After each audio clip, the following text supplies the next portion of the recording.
No woman has had her pay reduced as part of this policy. In fact, what we've done is we have secured pay equity in law to be about sex-based discrimination. What it had become was something quite different, was a vehicle for all sorts of other claims to do with employment conditions that weren't closely related to sex-based discrimination. That's taking away from one person to give to another when actually smart governments invest wisely.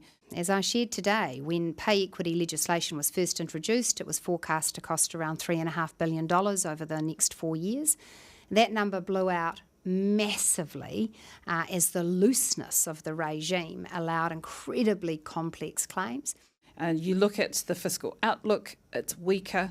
Also, the net capital over the forecast, it's lower. When we went into budget fiscal update in 23, it was $65 billion. It's now $51 billion. And because the government essentially said it would write an open cheque for settlements between private sector employers and their employees. So we have delivered savings from that area, but we've also put aside money for future settlements, acknowledging that they'll happen. But really, across the economy, ultimately, she has chosen to take away from women's pay and redirect it to subsidies for gas, subsidies for tech giants, subsidies for or tax cuts for landlords and tax cuts for tobacco companies. That all adds up.